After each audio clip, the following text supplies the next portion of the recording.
Hero బాలకృష్ణకు కూతుళ్ళు బ్రాహ్మిణి, తేజస్విని చుక్కలు చూపిస్తున్నారట. అందుకు కారణం కొడుకు మోక్షజ్ఞనే. ఈ కథ ఏమిటో చూద్దాం. బాలయ్యకు ముగ్గురు సంతానం, ఇద్దరు కూతుళ్ళు, ఒక అబ్బాయి. నందమూరి ఫ్యామిలీ సిద్ధాంతం ప్రకారం అమ్మాయిలు చిత్ర పరిశ్రమకు దూరంగా ఉండాలి.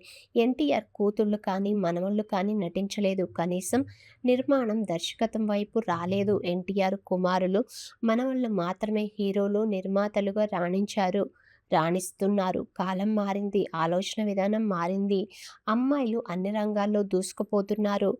టాలీవుడ్ హీరోల కూతుళ్ళు హీరోయిన్స్ కావడం మనం చూడొచ్చు. నాగబాబు కుమార్తె నిహారిక, రాజశేఖర్ కుమార్తెలు శివాని, శివాత్మిక, అర్జున్ సర్జా కుమార్తె ఐశ్వర్య హీరోయిన్స్గా చిత్రాలు చేశారు. కాగా బాలకృష్ణ కుమార్తెలు కూడా టాలీవుడ్లో అడుగుపెట్టే ఆలోచనలో ఉన్నారట.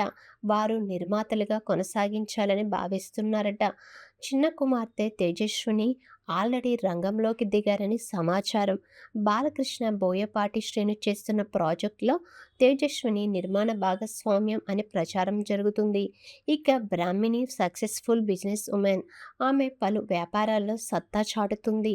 కాగా తన చూపు చిత్ర పరిశ్రమ మీద పడిందట. ఈ క్రమంలోనే మోక్షజ్ఞను లాంచ్ చేసే విషయంలో పోటీ పడుతున్నారట. బాలకృష్ణ చాలా కాలంగా వారసుడు హీరోగా పరిచయం చేయాలని ప్రయత్నం చేస్తున్నాడు. ఎట్టకేకలకు ఆయన ప్రయత్నాలు కార్యరూపం దాల్చాయట. ఈ ఏడాది మోక్షజ్ఞ హీరోగా ఎంట్రీ ఇవ్వడం ఖాయమట. దర్శకుడు పూరి జగన్నాథ్తో పాటు మరికొందరు దర్శకులను బాలకృష్ణ సంప్రదించారు. కథ కూడా సిద్ధంగా ఉంది. ఈ ప్రాజెక్ట్ నిర్మించేందుకు బ్రాహ్మిణి, తేజస్వినులు పోటీ పడుతున్నారట. ఇద్దరు కూతుళ్ల మధ్య బాలయ్య నలిగిపోతున్నారట. మోక్షజ్ఞ ప్రాజెక్ట్ బాలయ్యకు తలనొప్పిగా మారిందట. ఈ మేరకు సోషల్ మీడియాలో ఈ న్యూస్ వైరల్గా మారింది.